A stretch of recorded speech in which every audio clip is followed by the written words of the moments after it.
এক লোক আমাকে বলতেছে, হুজুর আমি একটা গরু কিনেছি, গরুর এক শিং লম্বা এক শিং খাটো, এই গরু কুরবানি হবে? তা আমি বললাম, কারি ভাই এখন কয়টা বাজে? কয় 5:30। তা আচ্ছা, আজকে যে আসরের নামাজ গেল, এই নামাজ পড়ছে? তো কয় না হুজুর, কুরবানি কেনার ঠেলায় নামাজ তো পড়ে পারিনি। আমি বললাম, তুমি যেটা দিবে সেটাই হবি, কারণ যারা নামাজ পড়ে না তার আবার কুরবানি কি? কারণ যেখানেই কুরবানির কথা আছে, দেখেন সূরা কাউসারের মধ্যে আল্লাহ বলতেছেন, ফাসাল্লি লিরাব্বিকা ওয়ানহার, আগে নামাজ তারপরে কুরবানি, ইন্না সলাতি ওয়া নুসুকি, আগে নামাজ তারপরে কুরবানি। যেই বেটা নামাজ পড়ে না সে যদি 1 কোটি গরু খাসি দেয়, কোনোদিন তার কুরবানি কবুল হবে না। যে কোরআন থেকে আমি আপনাদের সামনে সূরা আসর আলোচনা করব, ছোট্ট একটা সূরা, সময়ের দিকে খেয়াল করে, কোরআনের একেবারে সবচাইতে ছোট একটা সূরা, নাম হলো আসর। আসর শব্দের অর্থ হলো সময়। সময় অত্যন্ত গুরুত্বপূর্ণ একটা বিষয়। কিছুদিন আগে হাসিনার সময় ছিল, এখন ইউনূসের সময়, সামনে আর একজনের সময় আসতেছে, জোরে কোন ঠিক কিনা? এই জন্য আব্দুল আলিম একটা গান গাইছে বহু বছর আগে, এখনকার ইয়ং জেনারেশন সেটা জানে না, কিন্তু এই যে আমার ভাইগুলো বসে আছে এনারা মোটামুটি জানবে। মিশে মায়ায় বন্দি থাইকা করলাম কত খেলা, পশ্চিমে তাকায়া দেখো তোমার ডুইবা গেছে বেলা। বেলা মানে কি? সময়। জোরে কারণ বেলা মানে কি? আর বেলা নাই রে, আর বেলা নাই, ডুবে যাচ্ছে। তার মানে কি? সময় শেষ হয়ে যাচ্ছে। আপনারা বলেন যে সন্ধ্যার সময় আমাদের কাছ থেকে চলে গেছে, এখন 11টা পার হয়ে 12টার দিকে যাচ্ছে, এভাবে আমাদের হায়াত থেকে আমাদের সময়গুলো কিন্তু ফুরেই যাচ্ছে। জোরে কোন কথা ঠিক কিনা? হয়তো মনে করতেছেন না এখন আমার অনেক সময় আছে, না, আল্লাহ তাআলা সময়ের কসম করলেন। সময় অত্যন্ত গুরুত্বপূর্ণ একটা বিষয়। বর্তমান সময় খুব একটা ভালো না। ছোট্ট একটা বাচ্চা আমার কাছে নিয়ে এসে বলে, হুজুর সবসময় কান্দে, একটু দোয়া পড়ে ফুঁ দেন। আমি সূরা ফালাক নাস পড়ে ফুঁ দিলাম, ও আরো জোরে কান্দে বর্তমান সময়ে। তা আমি একটা পানি পড়ে দিলাম আয়াতুল কুরসি পড়ে, ওটা পান করার কথা বললাম। কিছুদিন পরে বলতে যে হুজুর বর্তমান সময়ে দোয়া দুরুদের কোনো দাম নেই, বর্তমান সময়ে দোয়া দুরুদ চলতেছে না। মনটা খুবই খারাপ হয়ে গেল যে কি সময়, যে সময় আর দোয়া দুরুদের কাজ হয় না। কিছুদিন পরে বললাম, মা এখন আমার সন্তানের খবর কি? আর কান্দে না। বলে না কান্দার কারণ কোন দোয়াই হয়েছে? বলে দোয়া লাগেনি হুজুর, যখনই কান্না শুরু করে দেয় মোবাইল চালু করি, মোবাইল চালু করলে কান্না থেমে যায়। আমার ছেলে মোবাইল ছাড়া ভাতও খায় না। যে সময় চলতেছে এই সময় কি ভালো? যে সময় ইহুদির বাচ্চারা ফিলিস্তিনের মুসলমানকে হত্যা করতেছে, যেই সময়ে ভারত মুসলমানের মসজিদ মাদ্রাসাগুলো ভেঙে দিচ্ছে, জোরে কোন ঠিক কিনা? যে সময় চলতেছে এই সময়, সব সময় কে শপথ করে আল্লাহ বলতেছেন, ইন্নাল ইনসানা লাফি খুসর, নিশ্চয় মানুষগুলো ক্ষতির ভিতরে। অর্থাৎ আমরা সবাই জানি আল্লাহর সৃষ্টি জগতের মধ্যে মানুষকে আল্লাহ তাআলা সবচাইতে ভালোবেসে সৃষ্টি করছেন, জোরে কোন ঠিক কিনা? এই মানুষের কথা বলতে গিয়ে আল্লাহ কোরআনের অন্য জায়গায় 4টা শপথ করেছেন, ওয়াত্তিন ওয়াজ্জাইতুন ওয়াতুরি সিনিন ওয়াহাজাল বালাদিল আমিন। কয়টা শপথ? ওয়াত্তিন ওয়াজ্জাইতুন ওয়াতুরি সিনিন ওয়াহাজাল বালাদিল আমিন। এই 4টা শপথ করে আল্লাহ বলতেছেন, লাকাদ খলাকনাল ইনসানা ফি আহসানি তাকবীম, মানুষকে আমি সর্বোত্তম অবয়বে আকৃতিতে সৃষ্টি করেছি। জোরে কেন সুবহানাল্লাহ। তাহলে আল্লাহর যত সৃষ্টি আছে, মাখলুক আছে, তার মধ্যে মানুষকে কি বলা হয়? আশরাফুল মাখলুকাত। সমস্ত সৃষ্টির মধ্যে শ্রেষ্ঠ হলো মানুষ। আর এই মানুষকে লক্ষ্য করে ছোট বাচ্চা কাঁদে নাকি? কে এত রাত্রি এত নাচে?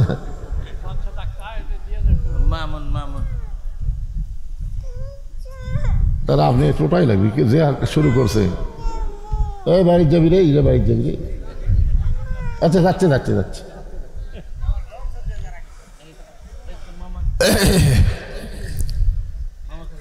সকলে যারা পারেন আমার সাথে বলবেন, না পারলে করবেন, অসুবিধা নেই। আদর করে মানুষ আল্লাহ বানায়া কেমনে দিবেন ক্ষতির মধ্যে ফেলিয়া। ইন্নাল ইনসান লাফি খুসর। ইন্না মানে কি? নিশ্চয়। ইনসান মানে মানুষ, সব মানুষ, পুরুষ নারী হিজড়া সব মানুষ, যাদেরকে আমরা মানুষ বলি। বাংলাদেশে 3 শ্রেণীর মানুষ দেখা যায়, একটা হলো পুরুষ, একটা হলো নারী, আর একটা কি হিজড়া। আপনাকে এলাকাত মনে হয় কম আছে, রাজশাহীতে বেশি। আমি আপনাদের মান্দায় সাবাইহাটে একবার মাহফিল করতে গিয়ে এক ছেলে আমার প্রশ্ন দিয়েছে, হুজুর পুরুষ মানুষ মরে গেলে আমরা 3 কাপড় দেই, নারী মরে গেলে আমরা 5 কাপড় দিই, কিন্তু হিজড়া মরলে কয় কাপড়? তা আমি আমার জীবনে আজ পর্যন্ত হিজড়া মরা দেখিনি। আমি দেখিনি, আপনারা দেখছেন? মনে হয় হিজড়ারা মরে না নাকি? মরে? তা আমি চিন্তা করলাম, কে রে, বহু পুরুষ মরা দেখছি 3 কাপড়, বহু নারী মরা দেখছি 5 কাপড়, কিন্তু হিজড়ার কয় কাপড়? কঠিন প্রশ্ন না? খুবই কঠিন প্রশ্ন। হিজড়ার 3টা না না আজগুবি তো একটা কথা বলা যাবে না, কোরআন থেকে দলিল দিয়ে বলা লাগবে, জোরে কারণ ঠিক কিনা? তো এখানে আল্লাহ তাআলা মানুষ শব্দ উল্লেখ করেছেন। ইনসান মানে মানুষ, লাফি মানে ভিতরে, খুসরুন মানে ক্ষতি। নিশ্চয়ই মানুষগুলো ক্ষতির ভিতরে। এই কথা বলার পিছনে কারণ আছে। ছেলে ব্যবসা শুরু করছে, বাপ এখন বলতেছে যতই ব্যবসা কর তোর লাভ হবে না, যতই ব্যবসা কর তোর লাভ হবে না। ছেলে বলতেছে বাবা দুনিয়ার সবাই বলে আমার লাভ হবে, আর আপনি বাবা হয়ে বলতেছে লাভ হবে না। আপনারা বলেন বাবা যে বলতেছে তোর ব্যবসা করলে ক্ষতি হবে, এটা কি বাবা রাগ করে বলতেছে? বর্তমান সময়ের দিকে খেয়াল করে বলতেছে যে এমন বাকি খাওয়া খাবে, টাকা চালিয়ে দোকান তুলে দিবার চাবে। জোরে কোন কথা ঠিক কি না? আমাদের এলাকার এক সিএনজি চালক আমাকে বলতেছে, হুজুর হাসিনা যখন আসিল তখন 5 ফিট থেকে বগুড়া যাতে আমাদেরকে 35 টাকা দেওয়া লাগতো। জায়গায় জায়গায় সিএনজি আটকালে 35 টাকা দেওয়া লাগতো 5 ফিট থেকে বগুড়া পর্যন্ত, আর এখন দেওয়া লাগতেছে 50 টাকা। তাহলে কোনটা ভালো হুজুর? কোন সময় ভালো? আগেরটা ভালো না এখন ভালো? খুব খেয়াল করবেন, সময়ের খেয়াল। বর্তমান সময়ের দিকে লক্ষ্য করে বাবা বলতেছে ব্যবসায় তোর কোনো লাভ হবে না। বাবা সন্তানকে অত্যন্ত ভালোবাসে, আর ভালোবাসার কারণেই কিন্তু কথাটা বলতেছে। জোরে কোন কথা ঠিক কিনা? সময়ের দিকে খেয়াল করে আল্লাহ জানে মানুষকে আল্লাহ এত ভালোবাসে যে ভালোবাসার কারণে বললেন মানুষগুলো ক্ষতির ভিতরে। এই মানুষগুলো যেন ক্ষতির মধ্যে না পড়ে, এই কারণে আল্লাহ বললেন ইল্লাল্লাযীনা আমানু ওয়া আমিলুস সালিহাতি ওয়া তাওয়াসাউ বিল হক ওয়া তাওয়াসাউ বিস সাবর। এখানে 4টা বিষয় আছে। জোরে কোন কয়টা? এই ছেলেরা খুব খেয়াল করো, নাম দিয়েছে তাফসীরুল কোরআন মাহফিল। একটু মনোযোগ না দিলে তাফসীর তো বুঝবা না। কয়টা? 1 নম্বর হলো ঈমান। খেয়াল তো ভাই, 1 নম্বর কি? 2 নম্বর হলো আমিলুস সালিহা, নেক আমল। 3 নম্বর হচ্ছে ওয়াতাওয়াসাউ বিল হক, হক কথা বলা, হক পথে চলা, হকের উপরে থাকতে প্রয়োজন হলে জীবন পর্যন্ত দেওয়া। জোরে কোন কথা ঠিক কি না? আর 4 নম্বর হলো ওয়াতাওয়াসাউ বিস সবর, হক পথে চলবার গেলে নানা রকম বিপদ আপদ মুসিবত আসবে, সমস্ত বিপদ আপদ মুসিবতকে ধৈর্যের সাথে মোকাবেলা করা লাগবে। জোরে কোন কথা ঠিক কি না? আমরা 15.5 বছর যদি অধৈর্য হয়ে যেতাম তাহলে তো আমরা বাঁচতামই না। হাসিনার সময় আমরা কিন্তু ধৈর্যের সাথে মোকাবেলা করছি। জোরে কোন কথা ঠিক কি না? হ্যাঁ। 1 নম্বর হলো ঈমান। এই 4টি বিষয়ের মধ্যে 1 নম্বর ঈমান। ঈমান যদি না থাকে আপনি যত ভালো আমল করেন একটাও আল্লাহর দরবারে কবুল হবে না। 1 নম্বর কি? খুব খেয়াল করবেন। ঈমান সম্পর্কে সাহাবীরা বললেন, হুজুর ঈমানকে যখন আল্লাহ 1 নম্বরে রাখলো, এই ঈমানটা একটু আমাদের সামনে পরিষ্কার করে দেন। তখন আল্লাহ রাসূল বললেন ইকরার বিল লিসান, তাসদিক বিল জানান, আমল বিল আরকান, এরই নাম হলো ঈমান। দেখেন ঈমানকে বলে ব্যাখ্যা করা হলো, জবানে বলতে হবে লা ইলাহা ইল্লাল্লাহ। সবাই বলেন, জবানে বলতে হবে লা ইলাহা ইল্লাল্লাহ। তাসদিক বিল জানান মানে খালি মুখে বললে হবে না, এইটা কলিজার মধ্যে জায়গা দেওয়া লাগবে। কারণ মাঝে মাঝে ভারতের কিছু উগ্রপন্থী নেতা বলে যে বাংলাদেশকে দখল করতে আমাকে 15 মিনিট লাগবে না। আপনারা বলেন তো, যারা এই কথা বলে তাদের ঈমান আছে? যেরকম তাদের ঈমান আছে, তারা হলো বেঈমান। আর আমরা ঈমানদার বলি বেঈমানের দল বাংলাদেশকে দখল করতে হয়। বাংলাদেশের মুসলমান নিজে নড়ে না, আল্লাহর শক্তিতে ঈমানের বলে নড়বে। যেরকম কথা ঠিক কি না? আজকে পাকিস্তানের ইমরান খান বলেছে যে মোদিকে লক্ষ্য করে বলেছে, মোদি শুনে রাখো কান খুলে, মুসলমান মরলে শহীদ হয়, বাঁচলে গাজী হয়, আর তোমরা মরলেই জাহান্নামী। জোরে গান কথা ঠিক কি না? তাহলে মুসলমান মরলে শহীদ কেন? মুসলমানের কি আছে? ঈমান আছে। জোরে গান কি আছে? এই ঈমানটা শুধু মুখের মধ্যে রাখলে হবে না, ঈমানটা কলিজার মধ্যে জায়গা দেওয়া লাগবে। কলিজার মধ্যে যখন ঈমানের জায়গা হবে, ওই মানুষটা কেমন চরিত্রের হবে একটা দৃষ্টান্ত দেই, তাহলে বুঝবেন। মানুষটার নাম হলো মতিউর রহমান নিজামী। মানুষটার নাম কি? মতিউর রহমান নিজামী। উকিল এসে বলতেছে, স্যার আপনি একটা দলের প্রধান, আপনি যদি রাষ্ট্রপতির কাছে বাঁচার দরখাস্ত লেখেন, তাহলে রাষ্ট্রপতি আপনার হয়তো দলের দিকে তাকায় দলের আমির হিসাবে আপনাকে মাফ করে দিবে, আর আপনাকে যদি মাফ করে দেয় তাহলে আপনার ফাঁসি কার্যকর হবে না। তো উনি মুসকি মুসকি হেসে, মানে তাসদিক বিল জানান, কলিজার মধ্যে ঈমান তো, মুসকি মুসকি হেসে বলতেছে, উকিল তোমার কথা শোনা আমাকে হাসি লাগতেছে। উকিল বলে, কেন? আমি তো হাসির কথা বলিনি। বলে, তুমি যে রাষ্ট্রপতির কাছে আমাকে দরখাস্ত লিখতে বলতেছো, এরকম 3টা রাষ্ট্রপতি বাংলাদেশ হওয়ার পরে ক্ষমতা থাকা অবস্থায় মারা গেছে। একটা হলো বঙ্গবন্ধু শেখ মুজিবুর রহমান, একটা হলো শহীদ প্রেসিডেন্ট জিয়াউর রহমান, আর একটা হলো জিল্লুর রহমান। তারা ক্ষমতার চেয়ারে থাকতে নিজেরাই মারা গেছে। যারা ক্ষমতার চেয়ারে থাকতে নিজেরা মারা যায়, তাসদিক বিল জানান, কলিজার মধ্যে যার ঈমান, সে কোনোদিন তাদের কাছে বাঁচার দরখাস্ত লেখে না। উকিল বলতেছে, এই গোয়ার্কের কারণে আপনার ফাঁসি হবে। এই গোয়ার্কের কারণে আপনার কি হবে? ফাঁসি হবে। তিনি মুসকি মুসকি হাসের বলে, আমার ফাঁসি হবে কিন্তু আমার মৃত্যু হবে না। উকিল বলে, আপনার ফাঁসি হবে, আপনার মৃত্যু হবে না। এইটা কেমন কথা? সঙ্গে সঙ্গে তাসদিক বিল জানানের কারণে বলতেছেন, ওয়ালা তাকুলু লিমান ইউকতালু ফি সাবিলিল্লাহি আমওয়াতুন বাল আহইয়াউ ওয়ালাকিন লা তাশউরুন। আপনাদের ঈমান কি বলতেছে? যে আল্লাহ রাস্তায় যাদেরকে হত্যা করা হবে বিনা অপরাধে। আপনারা বলেন তো, সালাউদ্দিন কাদের বিএনপির নেতা ছিল, জামাত ইসলামের যে সমস্ত নেতা যাদেরকে হাসিনা ফাঁসি দিয়ে হত্যা করেছে, তাদের কোনো অপরাধ ছিল? এই না বলতে যদি কোনো সন্দেহ করেন, কোনো অপরাধ ছিল? একটাই মাত্র অপরাধ, কলিজার মধ্যে তারা ঈমানকে জায়গা দিয়ে বাতিলের সঙ্গে আপোষ করেনি। জোরে কোন কথা ঠিক কি না? এই আপোষ না করার কারণে তাদের কি হলো? মৃত্যু হলো না। আল্লাহ বলতেছেন, তাদেরকে হত্যা করা মাত্রই তারা অমর হয়ে গেল। অমর, অমর বোঝেন? আল্লাহ রাস্তায় যারা শহীদ হয় তারা অমর হয়, অমর। আবু সাইদ নামে বহু ছেলে বাংলাদেশে জন্ম নিচ্ছে। ছেলে হলেই কয়, হুজুর কি নাম রাখবো?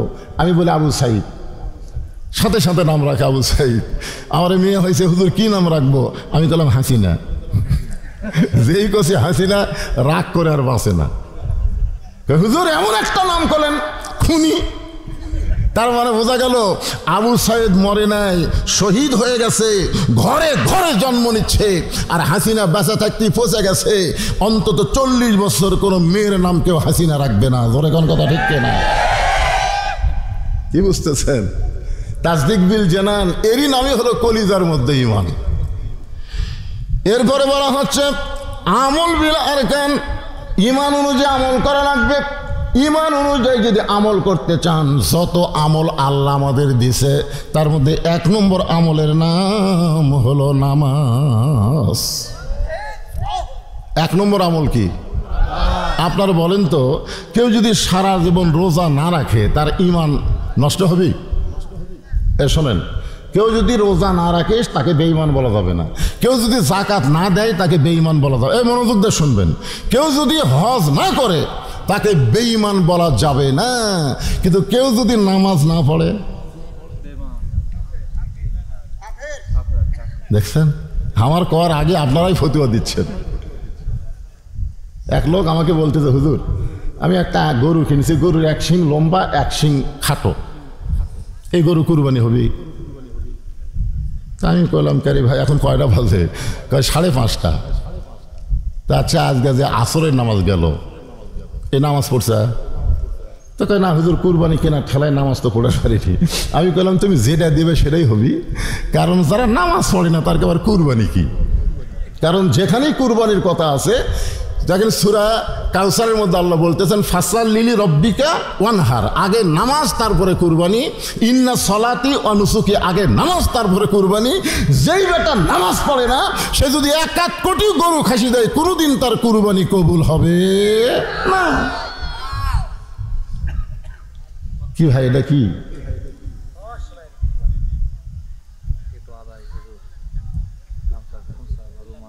মহিলারা চলে যাচ্ছে, ও আসরকে শুরু না করতে।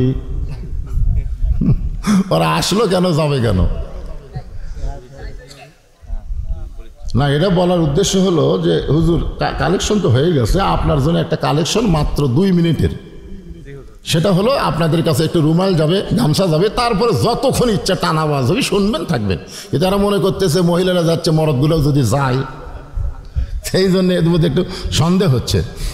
আমি কি আপনাদের অপরিচিত বক্তা? আপনাদের গ্রামে আসি নাই তাই বলে যে আমার ওয়াজ শোনেননি এরকম একটা মানুষও নেই। আমি লাইনা সাইজা কোনো ওয়াজ করি না, প্রত্যেকটি কথা একটা লাইনের উপরে থাকে। জোরে কোন ঠিক কিনা? হ্যাঁ, আজকে আলোচনা হবে, তবে আপনাদের মধ্যে গামছা যাবে 10 টাকা 20 টাকা 50 টাকা। আসলে জীবনে কোনোদিন মাহফিল করেনি ভাই, এবার প্রথম করে যদি লস খায় তাহলে বুঝবেন আর কবে কানা ধার দিন আর করবো না। এই জন্যে যার পকেটে একটু আছে মোটামুটি 10 20 50 100 একটা আপনারা দেন। এই ব্যাগটা ঢোকো ভিতরে ঢোকো 5 মিনিটের মধ্যে আদায় করো। মহিলাদের মধ্যে আদায় হবে। আমার মায়েরাও যিনি যা পারবেন আল্লাহর হস্তে দান করবেন। আপনাদের জন্য ফাতেমার ওয়াজ আছে, মা একটু ধৈর্য ধরে বসেন, প্রাণ খোলা ওয়াজ করবো, আপনারা বসেন ইনশাল্লাহ।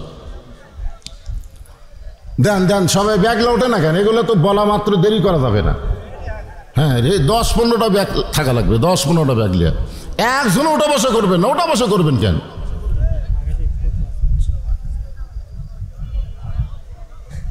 এটি আবার কি ফতুয়া রে, এই ফাঁকি। ঠিক আছে, আসসালামু আলাইকুম হুজুর, ওমরাকারীকে কি আলহাজ নামের আগে কি আলহাজ লাগাতে পারবে? ওমরাকারী কেন? হাজী সাহেবেরও তো আলহাজ লেখা ঠিক না। এই যে আমার নামের আগে আলহাজ দিছে। শোনেন, আমি যখন আমার বয়স, আমি জামিল মাদ্রাসার ছাত্র ছিলাম, 8 বছর আমাকে মাদ্রাসায় ভর্তি করে দিছে। আমি তখন থেকে নামাজ শুরু করছি। হাফিজি মাদ্রাসায় পড়লে নামাজ পড়াই লাগবে, যেরকম ঠিক কিনা? আর 2011 সালে আমি হজ করছি। তাহলে আমি চিন্তা করে দেখেন কত বছর হলে নামাজ পড়তেছি। কেউ আমাকে বলেনি নামাজি মৌলানা বজলুর রশিদ, কেউ বলেনি। কিন্তু যে 11 সালে হজ করলাম তখন বলতেছে আলহাজ মৌলানা বজলুর রশিদ। আপনারা বলেন তো হজের দাম বেশি না নামাজের দাম বেশি? তা আজকে কোনোদিন কোনো ব্যক্তিকে বলতে শুনেছেন নামাজি অমুক বলছে? তাহলে নামাজি যদি না বলেন তা হাজি বলা লাগবে কেন? হাজি বলারই দরকার নাই।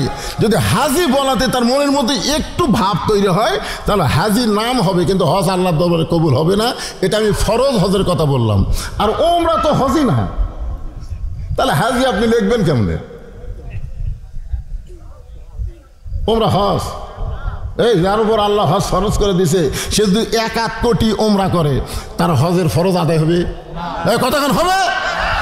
তাহলে যেটা ফরজ সেটা না হয় হজ, কিন্তু ওমরা তো নফল। এখন আপনি জোহরের 4 রাকাত ফরজ নামাজ বাদ দিয়ে জোহরের আগে সুন্নত পড়লেন, পরে 2 রাকাত সুন্নত পড়লেন, ফরজ 4 রাকাত বাদ দিলেন, তাহলে আপনি কি নামাজি? যখন আপনি কি নামাজি? তাহলে আপনি ওমরা করে হাজি হবার পারবেন না। এক কথা। তারপরে যদি আরো পরিষ্কার দলিল শুনতে চান, ইনশাল্লাহ এই আদায়ের পরে টানা ওয়াজের মধ্যে ইনশাল্লাহ হবে। তাহলে কি বলতেছিলাম? কি বলতেছিলাম খেয়াল করে শুনছেন? কেউ যদি সারা জীবন হজ না করে তাকে বেঈমান বলা যাবে না। সারা জীবন যদি রোজা না রাখে তাকে বেঈমান বলা যাবে না। কেউ যদি সারা জীবন যাকাত না দেয় তাকে বেঈমান বলার সুযোগ নাই। কিন্তু মান তারাকা সালাতু মুতাম্মিদান ফাকাত কাফারা, ইচ্ছা করে এক ওয়াক্ত নামাজ যারা বাদ দিবে অবশ্যই তারা কাফের হয়ে যাবে। আর একটা কঠিন হাদিস হচ্ছে লা সালাতা লা ঈমানা, যার নামাজ নাই তার ঈমানই নাই। তাহলে ও আমিলুস সলিহা সূরা আসরের 2 নম্বর পয়েন্ট যদি আমরা ব্যাখ্যা করি, নেক আমলের মধ্যে 1 নম্বর আমলের নাম কি? আচ্ছা নামাজই কোন? সালাদ করলে সবাই বুঝবি না, বুঝেন না? এখন টমেটোর সালাদ, ক্ষীরার সালাদ, শশার সালাদ। আপনারা হয়তো বলবেন হুজুর কোরআনে কি নামাজ আছে?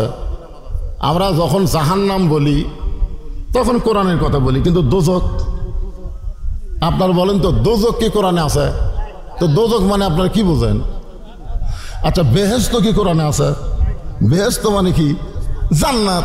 আপনারা বলেন তো রোজা কি কোরআনে আছে? কিন্তু রোজা মানে সিয়াম বা রমজান। এইরকম নামাজও কোরআনে নেই, নামাজ এখানে আছে সলাৎ। সলাৎ আছে যত জায়গায় কোরআনে নামাজের কথা সেখানে আল্লাহ সলাৎ বলেছেন। এই নামাজ হচ্ছে 5 ওয়াক্ত। যখন কয় ওয়াক্ত? আপনাদের এলাকার ছেলেরা যে মসজিদ দোতলা করা লাগতেছে, আপনার বলেন তো কি জন্যে? প্রতি গ্রামে দেখতেছি এখন আর একতলা হচ্ছে না, দোতলা করতেছে। জিজ্ঞেস করা হচ্ছে কে বাবা দোতলা কেন? কয় হুজুর এত মুসল্লি হুজুর একতলা তাঁতে না, এই জন্যই দোতলা। আলহামদুলিল্লাহ, এত মুসল্লি তো ফজরের খবর কি? ফজরে এক কাতারে হয় না। ফজরে কয় কাতার হয় না? এক কাতার হয় না। আপনি বলেন তো কোনো লোক যদি এক ওয়াক্ত ফজর বাদ দেয় সারা জীবন যদি জুমার নামাজ পড়ে ফজরের সমান সওয়াব হবে? কারণ রাসূল বলেছেন 2 ওয়াক্ত নামাজ যদি বাড়িতে পড়ে, নামাজ পড়ে ঠিকই কিন্তু বাড়িতে পড়ে, মসজিদে পড়ে না, সে ব্যক্তি মুনাফিক হবে। একটা হলো ফজরের নামাজ, একটা হলো ইশার নামাজ। এই 2 ওয়াক্ত নামাজ জামাতে পড়া লাগবেই।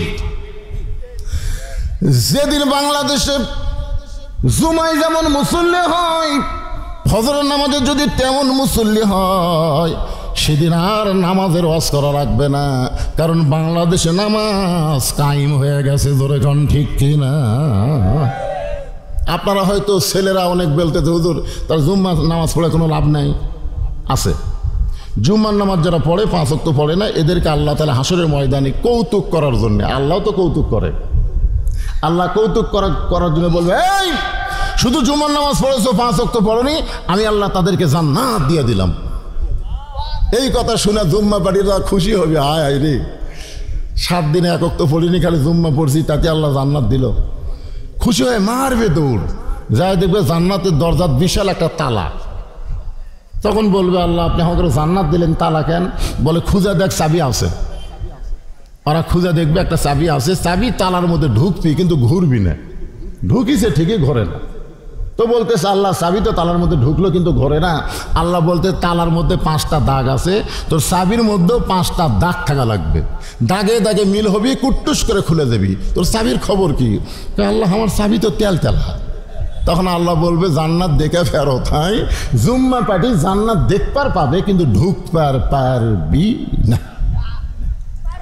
এখন জান্নাতে ঢুকতে গেলে 5 ওয়াক্ত নামাজের দরকার আছে না নাই? ধরে বলেন, খুব খেয়াল করবেন।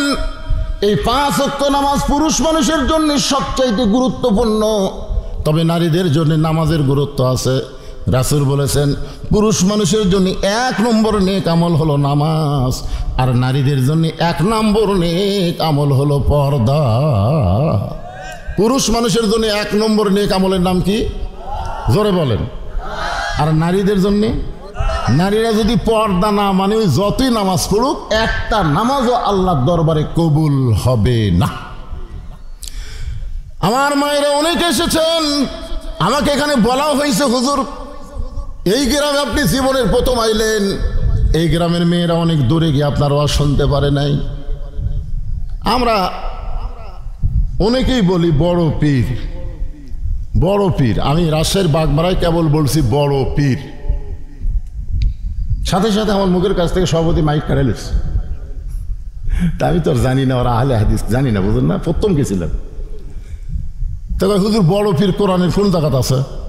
আমি বললাম নাই। তো যেটা কোরআনই নাই সেটা কোরআনের মাহফিল আপনি বলেন কেন? আমি বললাম ভাই আমার ভুল হয়ে গেছে ভাই, আমি তওবা করতেছি, মাইকটা দেন। সভাপতি আমাকে মাইক দিল, তখন আমি বললাম সভাপতি সাহেব আপনার বাড়ি কোথায়? বলে আমি ঢাকার থেকে আসি, এই গ্রামে আমার বাড়ি। গ্রামের কোন জায়গা? কয় বড় মসজিদের কাছে। আমি বললাম বড় মসজিদ মানে? বলে আমাদের গ্রামে 3টা মসজিদ আছে, আমার বাড়ি যে মসজিদের কাছে এটা হলো বড় মসজিদ। বড় মসজিদ কোরআনের কোন জায়গাতে আছে? তো আপনি 3টা মসজিদের মধ্যে একটা মসজিদকে যদি বড় মসজিদ বলেন, কোরআন হাদিসে নাই, তাহলে আমি বড় পীর বললি মাইক কাটে নিলেন। নাম হলো আব্দুল কাদের জিলানী। জোরেকার নাম কি? রহমতুল্লাহ আলাই। ওনার একটা কিতাব আছে, আপনার যদি ওনার সম্পর্কে জানতে চান তাহলে গুনিয়াতুত তালিবিন একটা কিতাব উনি লিখছে, ওরা পড়লেই বুঝবেন উনি কেমন ধাঁচের আল্লাহর ওলি ছিলেন, উনি কেমন মানের আল্লাহর ওলি ছিলেন। এই গুনিয়াতুত তালিবিন যখন পড়বেন তখন বুঝবেন। গোটা কোরআনের নিঃশ্বাস একটা কিতাবের মধ্যে উনি ফুটে তুলেছেন। বলেন সুবহানাল্লাহ।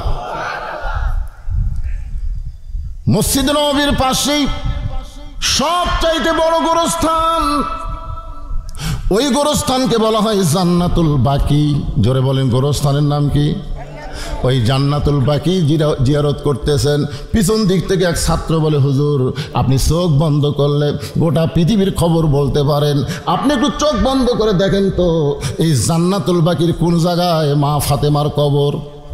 হুজুর আপনি চোখ বন্ধ করলে গোটা পৃথিবীর খবর বলতে পারেন, আপনি একটু চোখ বন্ধ করে দেখেন তো এই জান্নাতুল বাকির কোন জায়গায় মা ফাতেমার কবর।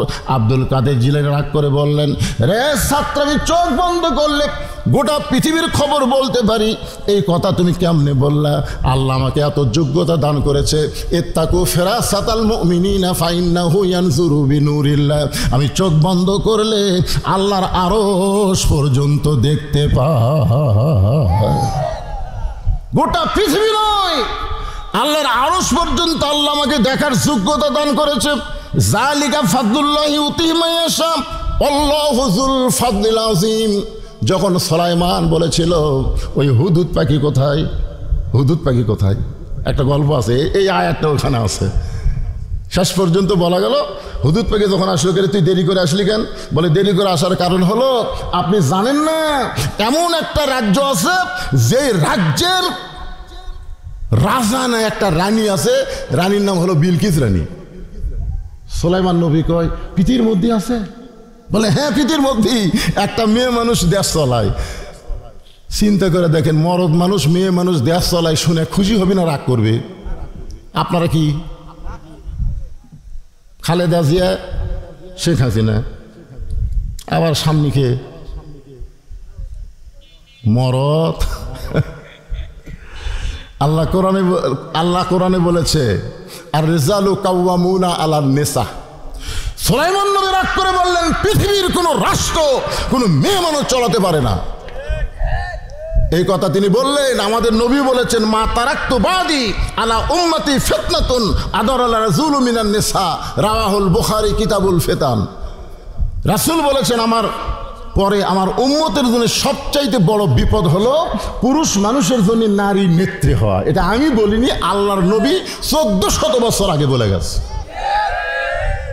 চিন্তা করছেন তো? বিলকিস রানী আমার কাছে আসার আগেই ওর সিংহাসনটা আমার কাছে কে এনে দিবার পারবে? তখন এক জিন বলল কালাই ফ্রিতু মিনাল জিন, কোরআনের কথা, যে আমি এনে দিবার পারবো। তো সুলাইমান নবী বললেন তোমার কত সময় লাগবে? বলে আপনি যে সিংহাসনে বসে আছেন সিংহাসন থেকে উঠবেন আর বসবেন, এর পূর্বে ওই হাজার হাজার মাইল ধরে সিংহাসন আপনার দরবারে হাজির হবে। সমস্ত মানুষেরা বলল হায় হায় রে, আল্লাহ জিনুকে এত পাওয়ার দিছে, হাজার হাজার মাইল ধরে সিংহাসন, এ ওটা বসার মধ্যে চলে আসবে। সমস্ত মানুষ যখন জিনের প্রশংসা করতেছেন, এমন সময় সুলাইমান নবীর দরবার যিনি পরিষ্কার করেন আসহাব ইবনে বারকিয়া, উনি বললেন, রে মানুষেরা, তোমরা আশরাফুল মখলুকাত হয়ে জিনের প্রশংসা করো, তোমাদের কি লজ্জা নাই?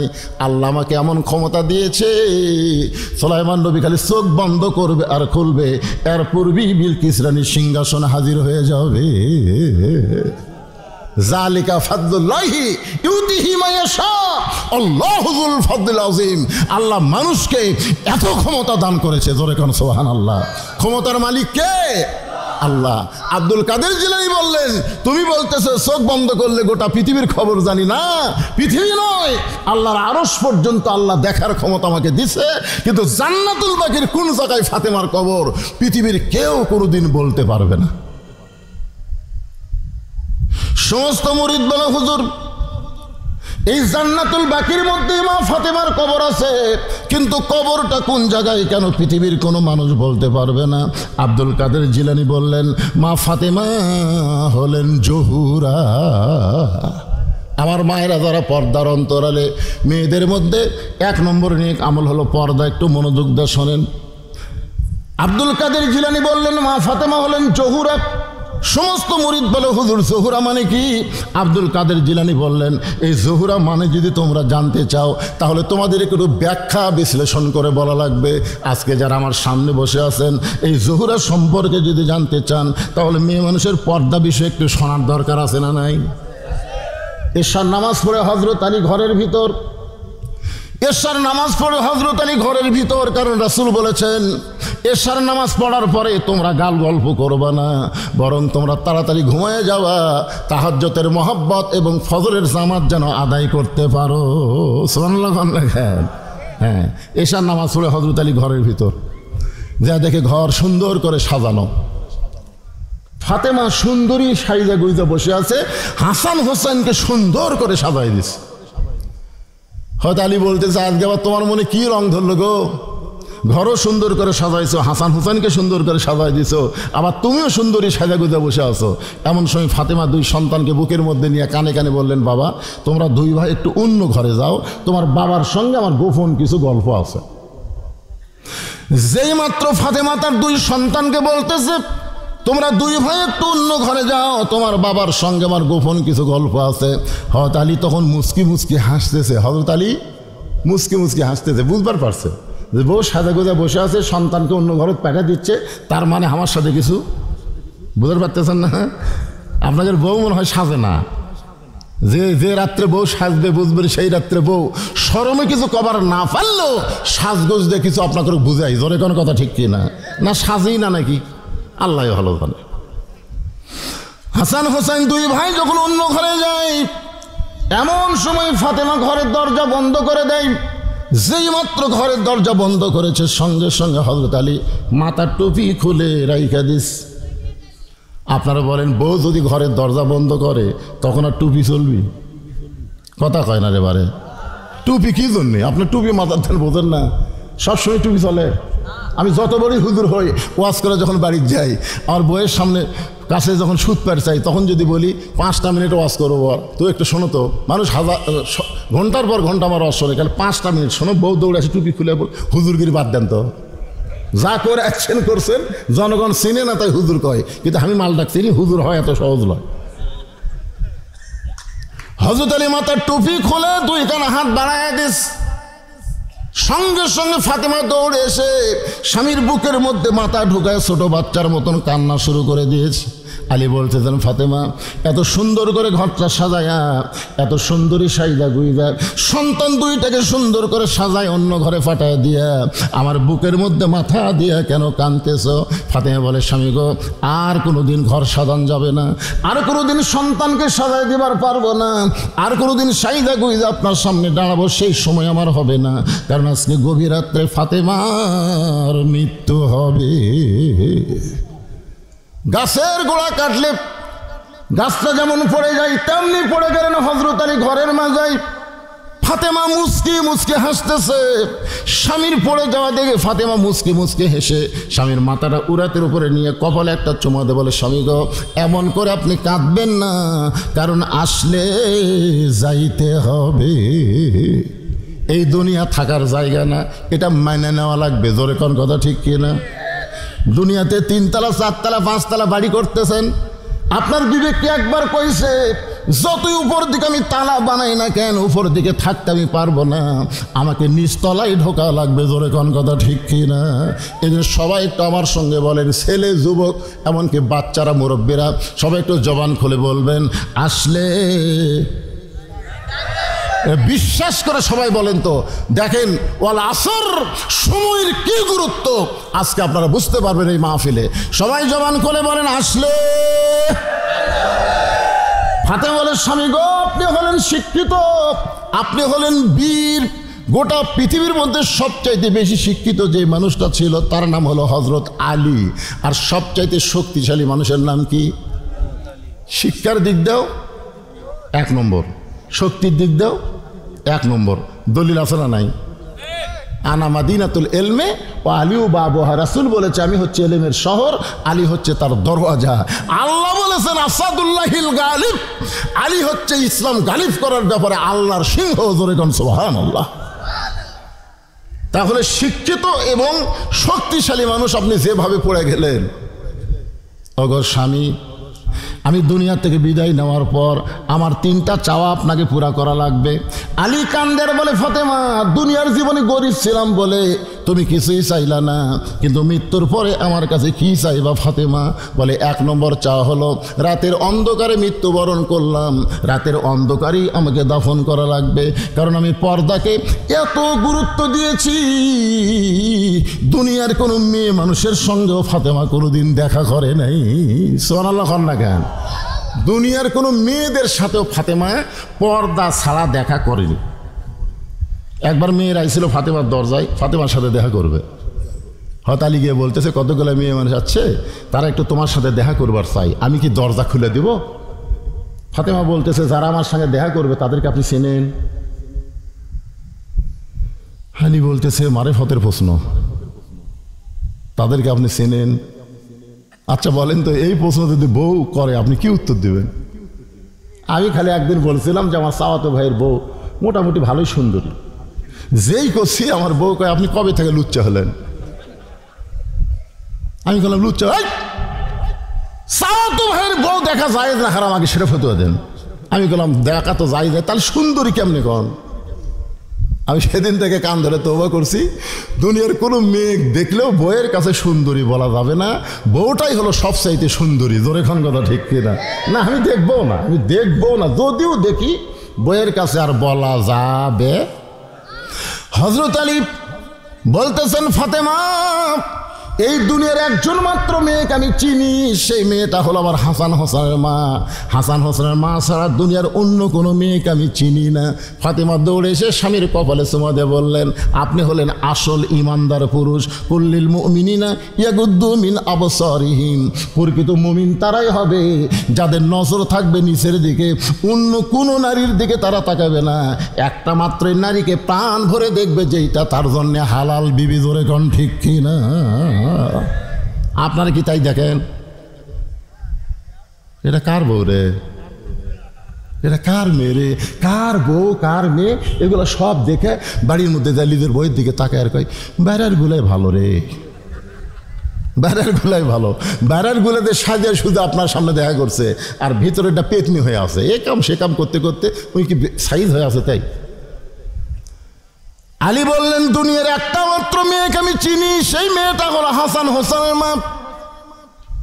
সঙ্গে সঙ্গে ফাতেমা বলে স্বামী গো, যে মেয়ের আমার সঙ্গে দেখা করবার চায় তাদের মধ্যে কোনো একটা মেয়ে যদি বেপর্দা থাকে, যে মেয়ের আমার সঙ্গে দেখা করবে তাদের মধ্যে একটা মেয়ে যদি বেপর্দা থাকে, আর ওই বেপর্দা মেয়ে মানে সমস্ত পুরুষের কাছে যায়, বেপর্দা নারী যারা শয়তানের যানবাহন তারা। আমার সঙ্গে বলা লাগবে, আমি যেই বলবো বেপর্দা নারী যারা, আপনারা বলবেন শয়তানের যানবাহন তারা। বেপর্দা নারী যারা, আর একবার বলবেন, যে বলবো বেপর্দা নারী যারা, আপনারা বলবেন শিলা কলা তারা। বেপর্দা নারী যারা, এই দুটা সেই মোশান করে, এটা হচ্ছে লাস্ট সান। আমি যেই বলবো বেপর্দা নারী যারা, আপনার বলবেন ব্রয়লার মুরগি তারা। বেপর্দা নারী যারা,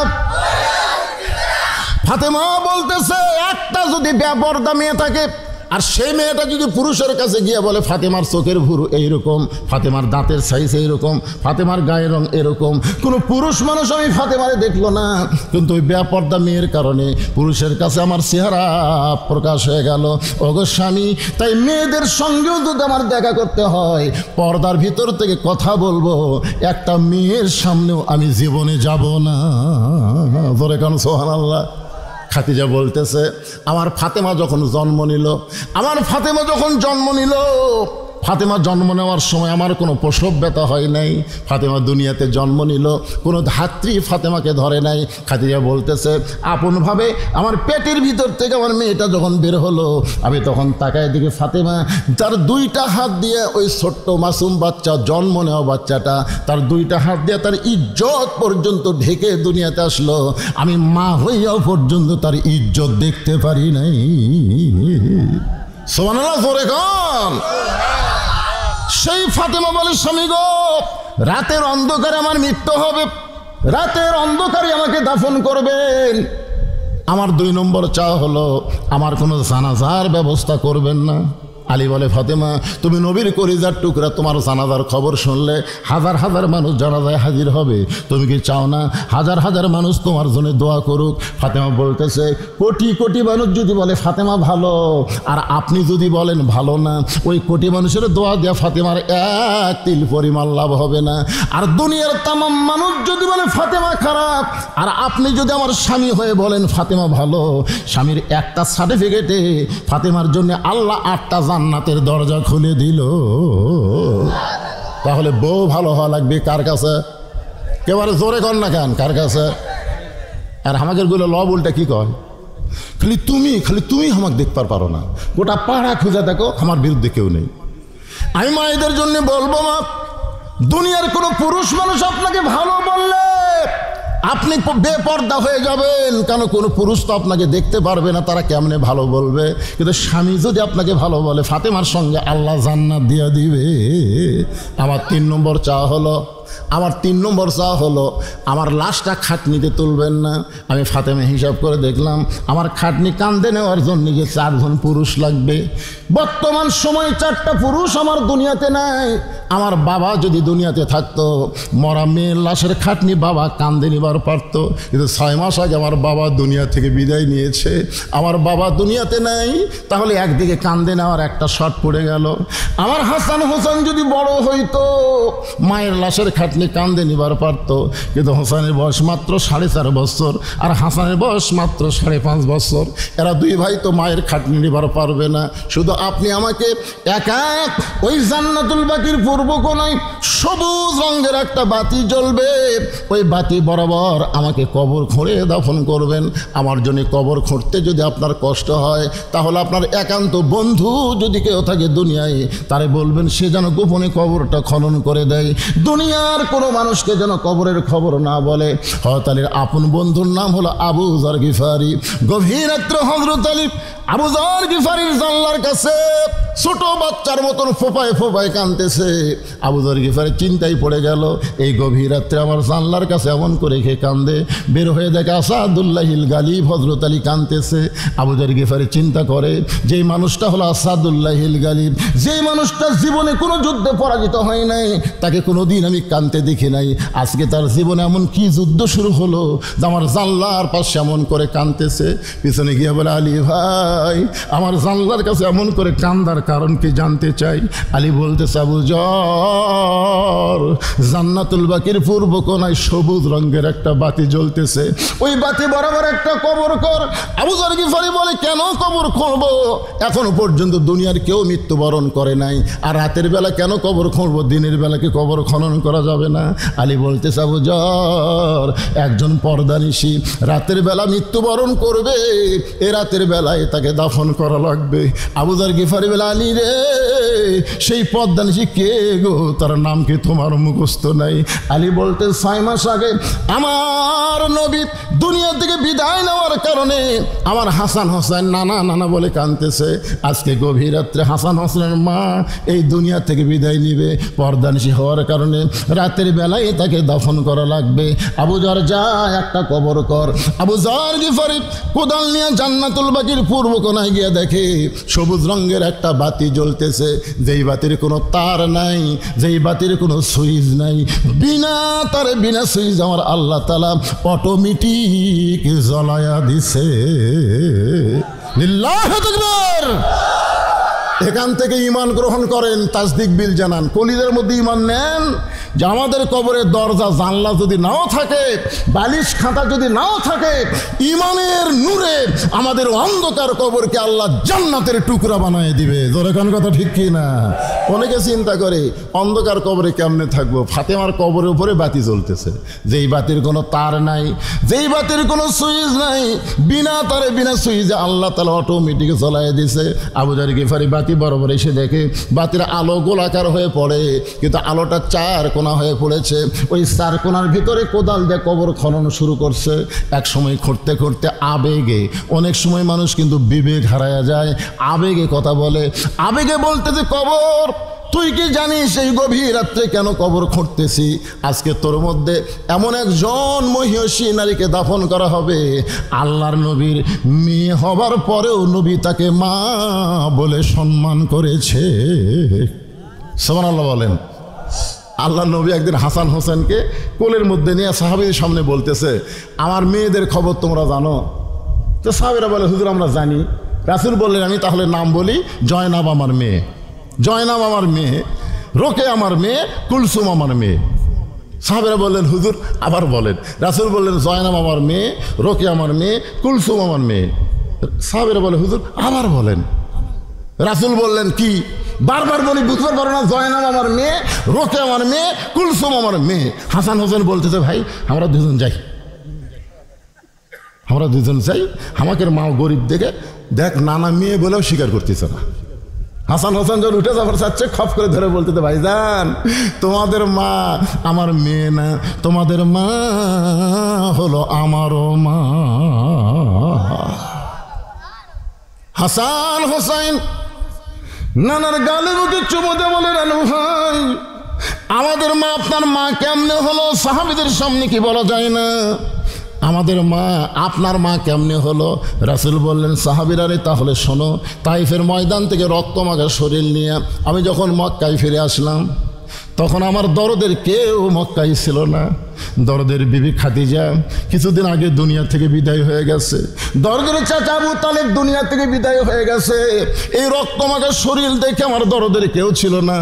আমি যখন ঘরের মধ্যে বসলাম, এমন সময় আমার 3টা মেয়ে একসাথে। কুলসুমা বলল, বাবা আপনি তাইফে কেন গেলেন? বাবা তাইফবাসী আপনাকে পাথর মারলো, গোটা দেহ রক্তাক্ত হয়ে গেল, এই কষ্ট আপনি কেমনে সহ্য করবেন? বাবা 3টা মেয়ের মতন কথা বলে যখন ঘর থেকে বাইরে যায়, এমন সময় ফাতেমা ঘরের মধ্যে ঢুকে দরজা বন্ধ করে দেয়।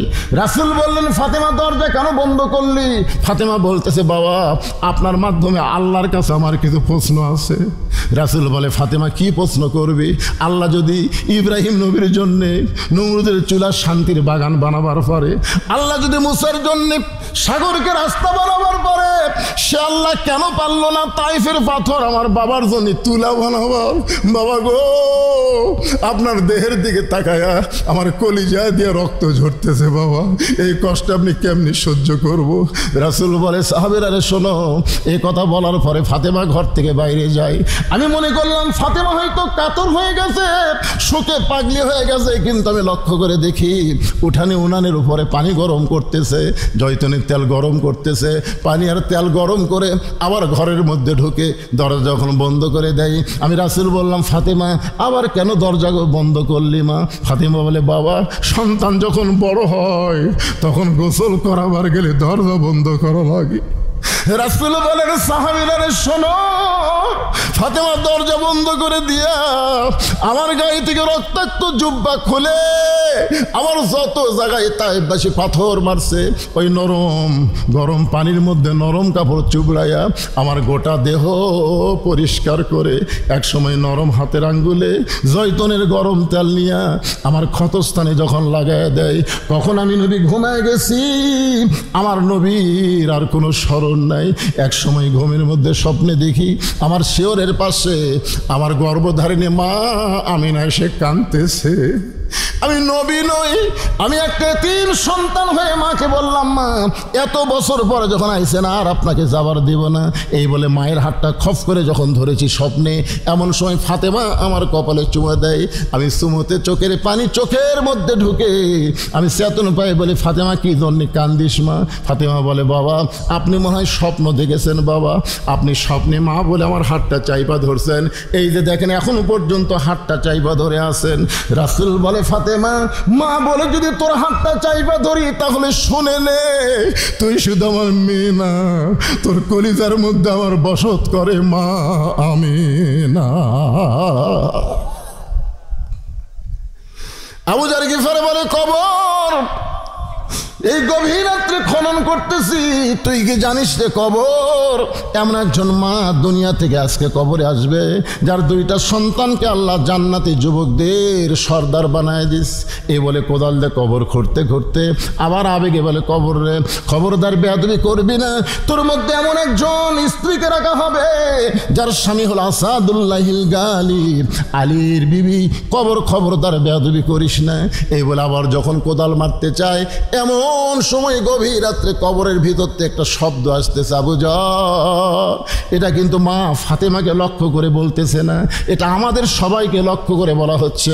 আবু যার কার মেয়ে, কার মা, কার বিবি, তাকে কবরে রাখা হবে, এটা কবর দেখবে না, কবর দেখবে আমল যদি ভালো হয় কবর জান্নাতের বাগান হয়ে যাবে, আর আমল যদি খারাপ হয় কবর জাহান্নামের গর্ত হয়ে যাবে।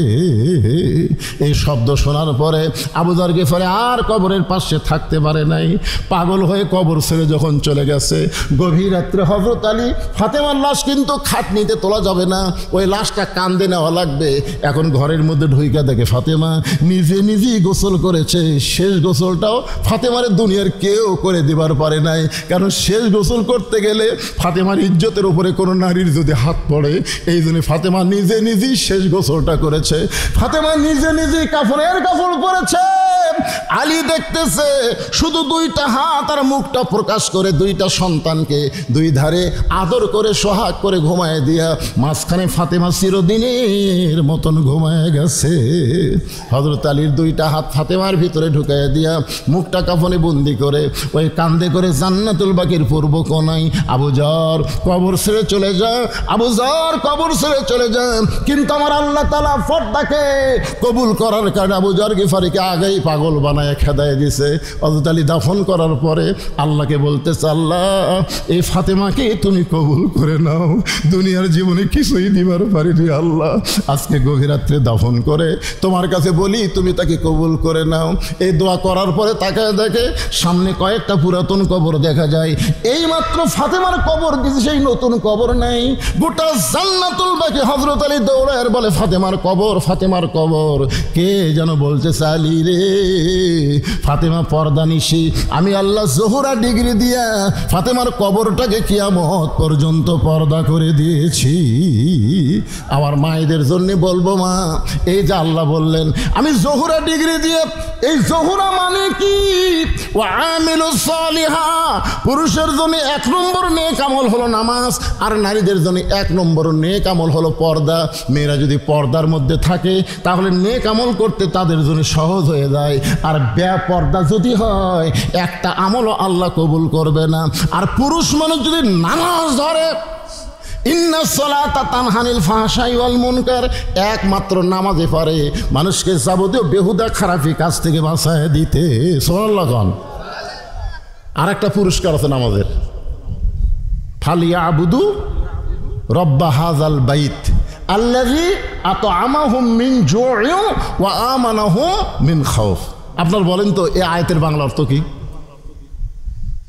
খালি ঈদের নামাজ পড়েন নাকি? খালি ঈদের নামাজ পড়েন। ফালিয়াবুদু রাব্বা হাযাল বাইত, ওই ঘরের মালিকের যারা গোলামি করবে অর্থাৎ যারা নামাজ পড়বে আল্লাহ তাদেরকে দুনিয়াতে দুইটা পুরস্কার সাথে সাথে দেবে। এক নম্বর পুরস্কার হলো তাদের রিজিকের কোনো পেরেশানি থাকবে না।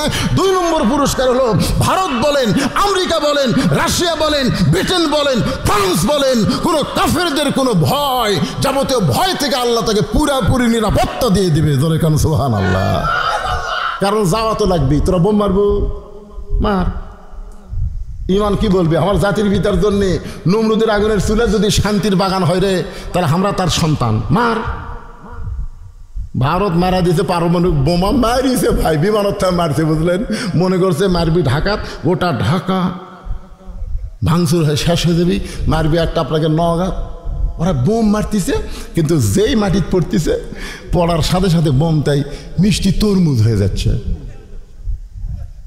আচ্ছা, ইব্রাহিমের আগুনের চুলা যদি আল্লাহ শান্তির বাগান বানানো পারে, তা আল্লাহ সে আল্লাহ আছে না নাই?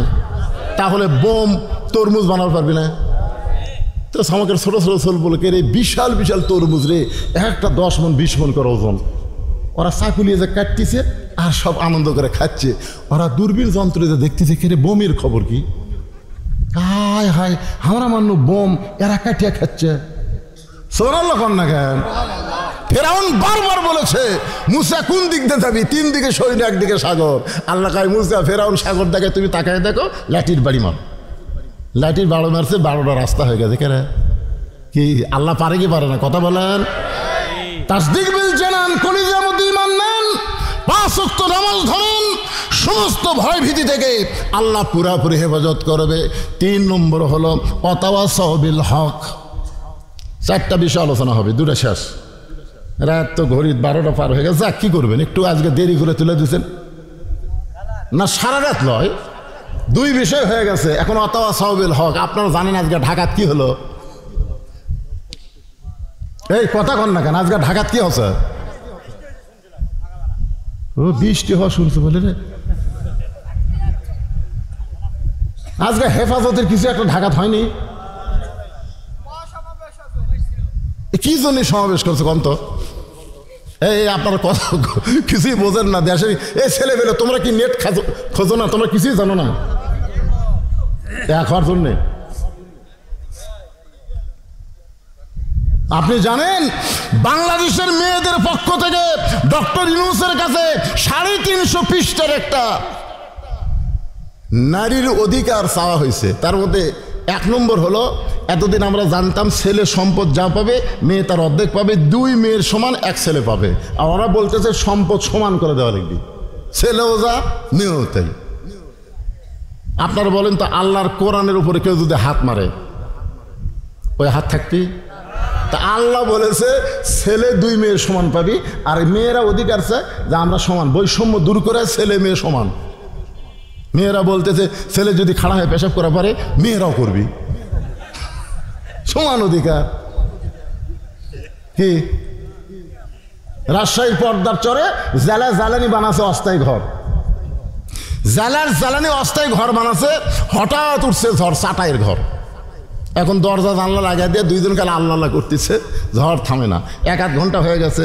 এখন স্বামী বলতেছে কে রে, ঝড় তো থামতেছে না, আমার তো পেশাব লাগলো। বউ বলতেছে ইন্নাল্লাহা মা'আস সাবিরিন, ধৈর্য ধরেন। স্বামী বলে না, আগে কিটকিট করতেছে, কি করি? না, দরজা খোলা যাবে না, দরজা খুললে ধুলে বেলে এসে সব মেখে যাবে। স্বামী কয় তাহলে ঘরের কোণাত করি। বড় মানুষ ঘরের কোণাত পেশাব করলে থাকা যাবে?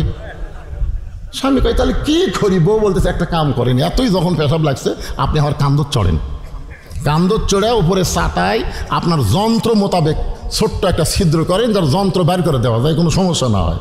তো বইয়ের কান্দর ছড়েই চাকু দিয়ে এরকম একটা ছিদ্র বানায়, ওই ছিদ্র দিয়ে যন্ত্র বের করে পেশাব করছে। 1-8 ঘন্টা হয়, ঝড় থামে না। বউ কয় আমারও তো পেশাব লাগলো। কয় সেট করাই আছে, তুই আমার কান্দর চড় ছিদ্র করার পেশাব কর। এবার বউ কান্দর চড়ে পেশাব করে, পেশাব দিয়ে স্বামীর বুক ভিজা যায়। স্বামী কয় কে রে, কোথায় পেশাব করিস, কোথায় পড়ে? বউ কয় মরার স্বামী জানো না, সব জায়গায় সমান অধিকার চলে না। জোরে কোন কথা ঠিক না? এই সালের নাস্তিক হিজড়া মার্কা কতগুলো নারী অধিকারের নামে আজকে নাস্তিকতা প্রকাশ করে বাংলাদেশের লক্ষ লক্ষ তৌহিদ জনতা ঢাকায় আজকে কি করেছে?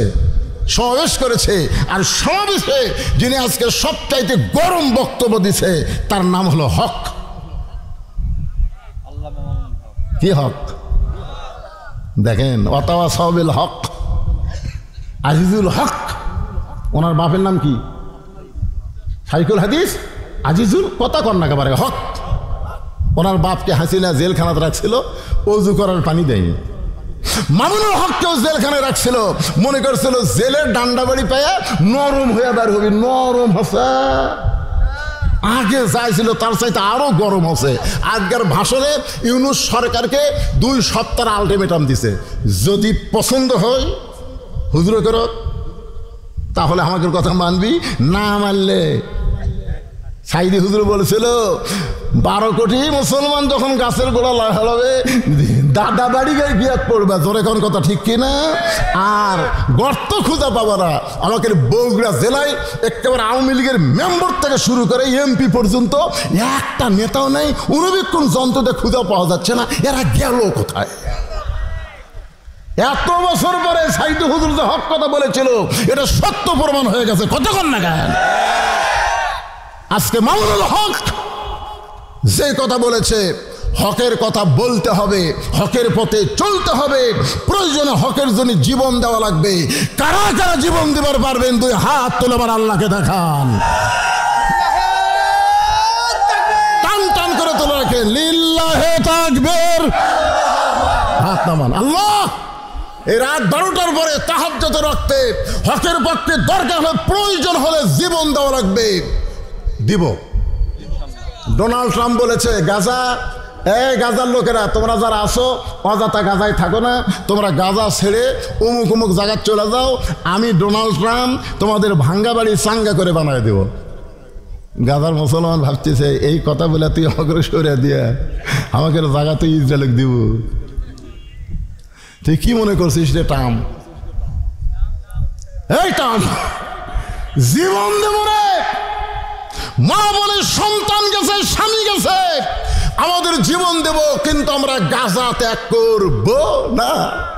আল্লাহ কয় হকের পথে অবিচল থাকার কারণে তোর কক ত্যাগ করা লাগবে না। আজকে দেখেন ইসরায়েলিরা দৌড়াচ্ছে, কে দৌড়াচ্ছে?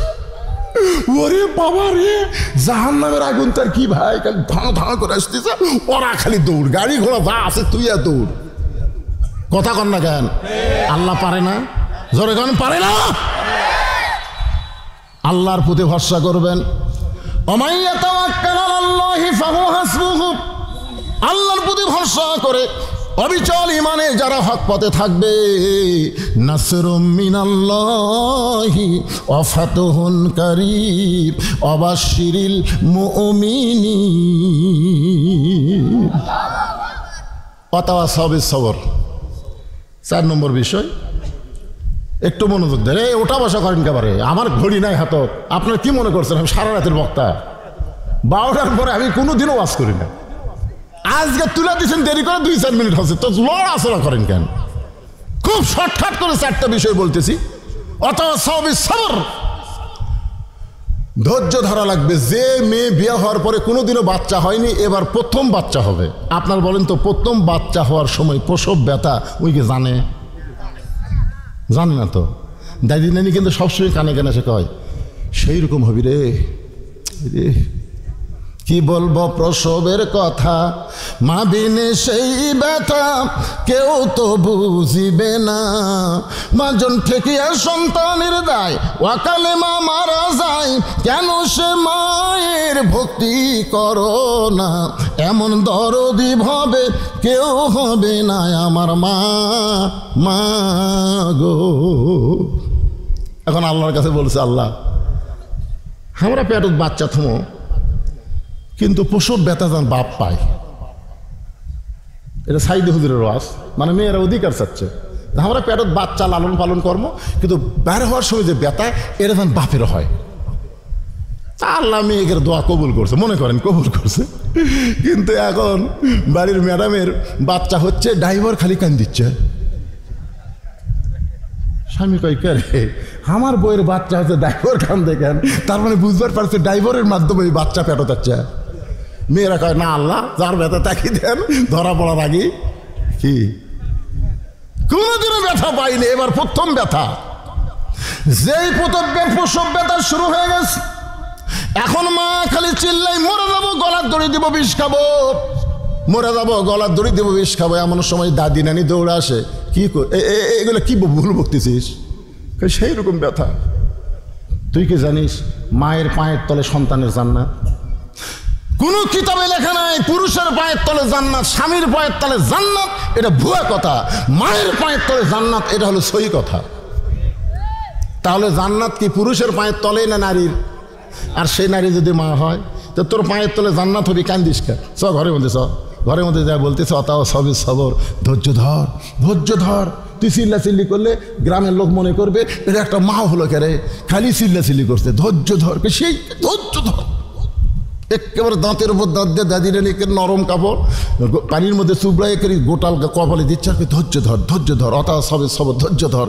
এই ধৈর্য ধর করতে করতে ধাই মা কয়, এখন টান দি, টান দি, চোখের ইশারা। এদিকে কয় ধৈর্য ধর, কানের কাছে মুখ লাগাই, মুখের কাছে মুখ লাগাই, ধৈর্য ধর, আপা ধৈর্য ধর। আর ধাই মা কয় টান টান। আমার দাদি আমারে কইছে, তোকে তখন টানে বাইর করছি, ভাই তোর মাথা লম্বা হয়ে গেছিল, পরে তোর মাথা আমরা থাবড়ে থাবড়ে গোল করছি। চিন্তা করছেন কি কষ্ট হওয়ার মা দিছে। এখন মা দাঁতের উপর দাঁত করতেছে। এক সময় ধাইমা বাচ্চা ধরে টান মারছে আল্লাহর নাম নিয়ে, বাচ্চা দুনিয়াতে মেয়ে মেয়ে বলে কাঁদতেছে। এদিকে মা বেহুশ হয়ে গেছে, মার আর হুঁশ নাই, এত ব্যথা। সন্তানকে গোসল করায়া ওই সন্তান যখন মায়ের উপর দেয়, মায়ের বুকের উপরে দেয়, মা হুঁশটা ফিরে পাইয়া সন্তানকে হাত দিয়ে আগলে নিয়ে মুখের কাছে নিয়ে মুখে গালে চুমা খায়। দাদি নানি বলতেছে, চুমা কেন খাস? এ তোর প্রসব ব্যথা দিল, কষ্ট দিল, তুই বেহুশ হয়ে গেলি, এর লাত্তি মার ফাইলা দে, এর জন্যই তো গলার দড়ি দিবার চাইলি, এর জন্য বিষ খাবার চাইলি, এর জন্য আত্মহত্যা করবার চাইলি, আরে ফাইলা দে, বুকের ওপর রাখিস না। মা তখন বলে, দাদি আগে বুঝি নাই, না বুঝে আমি বলছি আত্মহত্যা করবো, বিষ খাবো, মানে বিষ খাবো, গলার দড়ি দিব। কিন্তু সন্তান বুকে নেওয়ার সাথে সাথে আমার প্রসবের ব্যথা আমি সব ভুলে গিয়েছি। ওগো দাদি, সন্তান বুকে নেওয়ার পর মা সমস্ত যন্ত্রণা ভুলে যায়। আমরা বাংলার মুসলমান, হাসিনার সময় আমরা প্রসব ব্যথার মতন নানা ধরনের কষ্ট পাইছি। কারে ফাঁসি দেওয়া হয়েছে, কারে জেলে দেওয়া হয়েছে। আমাকে পর্যন্ত 9 বার জেলের মধ্যে ঢুকাইছে। আমার 2টা আঙ্গুল ভাঙ্গা দিয়ে হাতের মধ্যে খুঁটা ঢুকাই দিয়ে আমাকে রিমান্ডে নিয়েছে। এত কষ্ট সহ্য করেছি, এত কষ্ট সহ্য করার পরে ধৈর্য ধারণ করেছি। সেই দিন আমরা কবে পাবো যেদিন বাংলার জমিনে সবুজ পতাকার সঙ্গে লাল সবুজ পতাকার সাথে সাথে কলেমার পতাকা পথ পথ করে আসমানে উড়বে। যেদিন কলেমার পতাকা উড়বে সেদিন আমাদের এই কষ্ট, এই যাতনা, এই যন্ত্রণা সার্থক হবে। জোরে কোন কথা ঠিক কিনা? সবর ধৈর্য ধরা লাগবে বাজান। আরো বিপদ আপদ মুসিবত আমাদের সামনে আসতে পারে। আল্লাহর পথে থাকতে গিয়া নানা ধরনের বিপদ আসবে। আল্লাহ বলেছেন, ওয়ালা নাবলুওয়ান্নাকুম বিশাইইম মিনাল খাউফি ওয়াল জুই ওয়া নাকসিম মিনাল আমওয়ালি ওয়াল আনফুসি ওয়াস সামারাতি ওয়া বাশশিরিস সাবিরিন। মাগরিব এশার নামাজ কারা কারা পড়েননি হাত তোলেন, এটা আমি বলবো না। কিন্তু কারা কারা ফজরের নামাজ পড়বেন না তারা একটু হাত তোলেন তো। যারা যারা ফজর নামাজ পড়বেন না তারা একটু হাত তোলেন।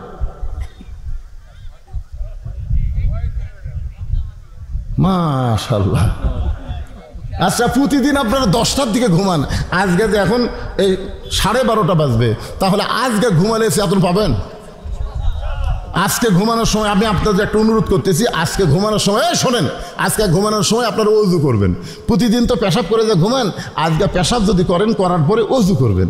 ওযু করার পরে কিবলামুখী হইয়া আল্লাহুম্মা বিইসমিকা আমুতু ওয়া আহইয়া, তারপরে দরুদ শরীফ 3 বার, সূরা ইখলাস 3 বার পড়ে আয়াতুল কুরসি পড়ে বুকুতে একটা ফুঁক দিয়ে ঘুমায় দেবেন। অন্য দিনে 7 ঘন্টা ঘুম পারলে যে শান্তি হয়, আজকে 2.5 ঘন্টা ঘুম পারলে আল্লাহ সেই শান্তি আপনার কলিজায় দিবে। রাজি আছেন সবাই? তাহলে কারা কারা ফজর নামাজ পড়বো একটু আল্লাহ খাত দেখায়। আল্লাহ দেখেন, আল্লাহ লিল্লাহি তাকবীর। আল্লাহ প্রথম মাহফিল করছে এই ছেলেরা। আল্লাহ আল্লাহ এদের সবচাইতে বড় লাভ হলো আজকে সবাই ফজর নামাজ পড়ার জন্য আল্লাহর কাছে হাত দেখা। আল্লাহ সবাইকে ফজর নামাজ জামাতের সঙ্গে আদায় করার তৌফিক দান করো। সকলে বলে আল্লাহুম্মা আমিন। ইস্তেগফার পড়ে আস্তাগফিরুল্লাহ রব্বি মিন কুল্লি যামবি ওয়া তুবু ইলাই লা হাওলা ওয়ালা কুওয়াতা ইল্লা বিল্লাহিল আলিয়্যিল আযীম। প্রধান অতিথি 10,000 কয়ে গেছে, এগুলো আর বলা লাগবে না, মনোজাত করে দিই। আল্লাহ যাচ্ছেন কেন? হাতটা তোলেন। আল্লাহুম্মা আমিন। আল্লাহুম্মা আনতাস সালাম ওয়া মিনকাস সালাম তাবারাকতা ইয়া যাল জালালি ওয়াল ইকরাম। আয় আল্লাহ, জীবনের প্রথম মাহফিল করেছে আল্লাহ বৈশাখ মাসে। আল্লাহ চারিদিকে বৃষ্টি হচ্ছে, কিন্তু ভাষ্যর মাহফিলকে তুমি কবুল করেছো আল্লাহ, যার কারণে কোনো বৃষ্টি নাই, এমনকি আসমানের মেঘও পর্যন্ত নাই। আবহাওয়া অন্য দিনের চাইতে আজকে অনেক শীতল হয়ে গেছে আল্লাহ। তোমার বান্দারা ঘন্টার পর ঘন্টা কোরআনের মাহফিলে বসে আলোচনা শুনলো। আজকের মাহফিল আমাদের সকলের জীবনের জন্য হেদাত এবং জান্নাত হিসাবে কবুল করে নাও আল্লাহ। আর যে উদ্দেশ্যে মাহফিল করেছে আল্লাহ, এদের উদ্দেশ্যকে কবুল করে নাও। ঈদগার মাঠকে কবুল করে নাও। এই মাঠের যারা তদারকি করতেছে, সভাপতি, সেক্রেটারি, কেশিয়ার, সবাইকে কবুল করে নাও আল্লাহ। গ্রামের প্রতি রহমত বরকতের দরজা খুলে দাও। আজকের মাহফিলের সম্মানিত সভাপতি আমার বন্ধুবর, আজকের মাহফিলের সহসভাপতি, আজকের মাহফিলের প্রধান অতিথি, বিশেষ অতিথিবৃন্দ, আলেম ওলামা, হাফেজ কারি, ইমাম মুয়াজ্জিন, হাজী সাহেব, মুরব্বী, কচিকাঁচা বাচ্চারা, পর্দার অন্তরালের মা বোনের আল্লাহ, সকলকে আল্লাহ আপনি কবুল করে নেন আল্লাহ। আজকে সূরা আসর যেটা আলোচনা করলাম, এই আলোচনা মোতাবেক আমাদের সবাইকে আমল করার তৌফিক দেন। ফজরের নামাজ জামাতের সঙ্গে আদায় করার তৌফিক দেন আল্লাহ। আমাদেরকে ছেড়ে আমাদের বাপ মা কবরে গেছে আল্লাহ, রব্বিরহামহুমা কামা রব্বায়ানি সগীরা। আল্লাহ বাপ মার কবরকে জান্নাতে টুকরা বানায় দাও আল্লাহ। প্রত্যেক বছর এরা যেন কোরআনের একটা করে মাহফিল করতে পারে এমন ইমানি শক্তি ভাষ্য গ্রামকে দান করে দাও, ভাষ্য দক্ষিণ পাড়াকে দান করে দাও আল্লাহ।